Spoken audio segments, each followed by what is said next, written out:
Hallo Freunde, in der heutigen Episode werden wir nun endlich unsere ersten Babyschritte in Toomom Harmony Premium unternehmen, indem wir direkt mal ins kalte Wasser springen und einfach mal das Programm starten. Die in diesem Video behandelten Themen könnt ihr über ein Menü in der Videobeschreibung anspringen, also viel Spaß! Fangen wir ganz vorne an. Ihr habt das Programm installiert, das Icon lächelt euch von eurem Desktop aus an, ihr klickt drauf und dieses gemeine Fenster hier öffnet sich. Zunächst einmal will Harmony, dass ihr einen Projektordner anlegt, der beinhaltet dann eure Projektdatei und alles Material, aus dem sie gespeist wird. Jede Projektdatei sollte eine Szene eures Meisterwerks beinhalten und ihr fahrt am besten, wenn ihr vorher einen Überordner für euren Cartoon erstellt, in dem ihr all eure Toomom-Szenen sammelt.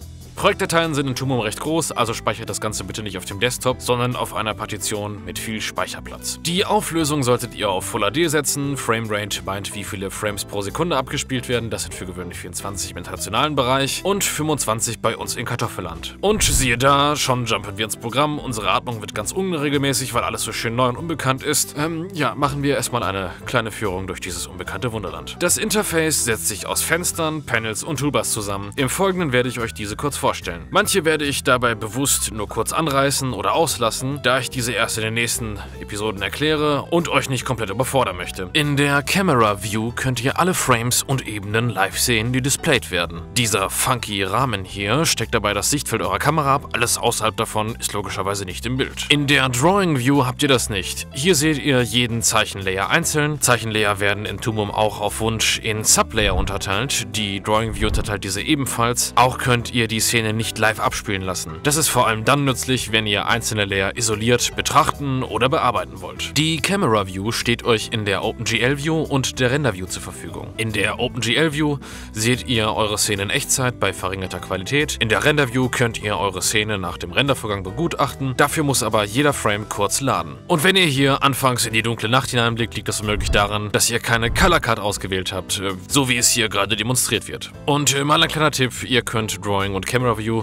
auch nebeneinander ausrichten, dann habt ihr immer beides im Blick. Wenn ihr mehrere Bildschirme habt, könnt ihr natürlich auch die Drawing oder Camera View isoliert auf einen Bildschirm legen. Da würde sich zum Beispiel der Bildschirm anbieten, auf dem ihr zeichnet. Doch man glaubt es kaum, in Toomom gibt es noch weitere Ansichten. Da wäre zum Beispiel die Top View. Diese zeigt das Sichtfeld eurer Kamera und alle Layer, die in ihrem Sichtfeld liegen, und ihr könnt diese hier räumlich voneinander trennen. In der Ansicht Perspective könnt ihr eure Komposition dann im dreidimensionalen Raum betrachten und ausrichten. Die Timeline stellt eine lineare Repräsentation aller Frames eurer Szene dar. Mit dem Playhead könnt ihr zwischen den Frames hin und her springen und eure Szene live ansehen. Die Node View ist eine andere Form, die Layer eurer Timeline zu organisieren und bietet eine bessere Möglichkeit, komplizierte Kompositionen zu handeln. Die Library bewahrt jede eurer Zeichnungen auf, auch wenn ihr sie aus der Timeline entfernt habt. Dort könnt ihr auch Charakter-Templates, Backgrounds, Props und unterschiedlichste Dateitypen für eure Komposition speichern. Zur Library und Node View werden wir später mehr erfahren. Das hier soll nur eine grobe Skizze sein. Das Color Panel hält Farbpaletten und die Tools zum Erstellen und Anpassen eurer Farben bereit. Zu guter Letzt das Tool Properties Panel. Dieses zeigt die Einstellungsmöglichkeiten zu jedem Tool. Logischerweise ändern sich die Parameter, wenn ihr ein anderes Tool auswählt. Bleiben wir gleich dabei und wenden wir uns den Toolbars zu. Nicht alle davon sind bei einer frisch installierten Version aktiviert. Die Advanced Animation Toolbar zum Beispiel ist beim Animieren nicht wegzudenken. Ebenfalls zum Animieren ist die Playback Controls Toolbar gedacht. Diese zeigt an, auf welchem Frame ihr euch befindet, welchen Auswahlbereich ihr auf eurer Timeline abgesteckt habt. Den könnt ihr mit diesen Markern hier abstecken. Auch könnt ihr jederzeit eure FPS anpassen. Mit der Scrubbing-Funktion könnt ihr den Sound an der Stelle, an der ihr ihn braucht, streamen und eure Animation abspielen sowie eine Wiedergabeschleife aktivieren. Die Timeline-View dient dem Hinzufügen und Entfernen von Keyframes, dem Hinzufügen leerer Zeichenframes, Key Exposures und weiteren Schandtaten. Bitte bekommt bei den Fachtermen keine Schnappatmung, da gehen wir noch früh genug drauf ein. Und jetzt zu meiner Lieblingstoolbar, der Tools Toolbar. Verrückter Name. Hier sind eure wichtigen Werkzeuge zum Zeichnen und Cleanen und Colorn, Auswählen und Transformieren untergebracht. Sie ist quasi euer Waffenarsenal, das alles vom Wurfstern bis zur Streitaxt bereithält. Ich muss euch aber an dieser Stelle die Tür von der Nase zuknallen. Zu den Tools kommen wir erst in den nächsten Episoden. Nicht heulen, das machen nur Schwächlinge. Haha. Die Zusammenstellung all dieser Fenster kann jederzeit verändert werden. Auch gibt es jetzt schon verschiedene Presets für typische Verwendungen. Verwendungszwecke. Im Workspace Layout Menü könnt ihr je nach eurem Arbeitskontext eine Auswahl für ein angepasstes Layout vornehmen. Und ihr könnt dort eure eigenen Custom Layouts anlegen und abspeichern. Dafür klickt ihr auf diesen kleinen, frechen Workspace Manager Button, wählt einen Workspace aus, der am ehesten euren Anforderungen entspricht, drückt auf dieses unverschämt freche Plus hier und bestaunt das Ergebnis. Jetzt könnt ihr eurem Layout noch einen geeigneten Namen geben und damit beginnen, Toolbars und Panels wild hin und her zu schieben. Ganz nach eurem Belieben.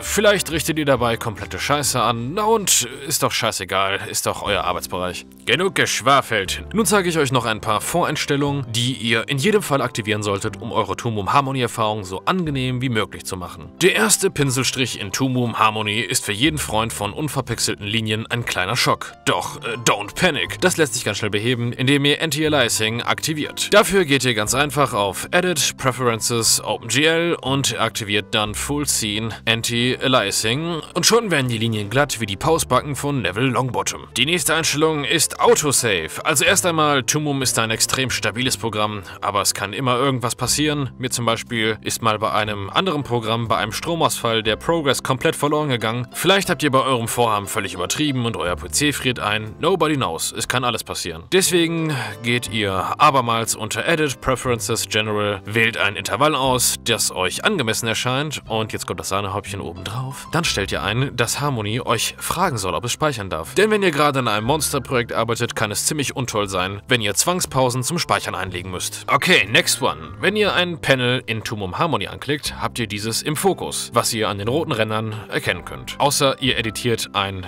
Template aus der Library, dann sind diese grün. Wenn ihr nicht jedes Mal auf das Panel draufklicken wollt, könnt ihr auch einstellen, dass Toolroom dies automatisch für euch macht, wenn ihr eure Maus auf ein bestimmtes Panel bewegt. Dafür geht ihr unter Edit, Preferences, General und aktiviert Focus und Mouse Enter. Die Farben dieser Umrandung sind übrigens nur per Default so und ihr könnt diese jederzeit anpassen, wenn ihr unter Edit, Preferences, Colors und dort bei Current View Border auf das rote Farbfeld klickt.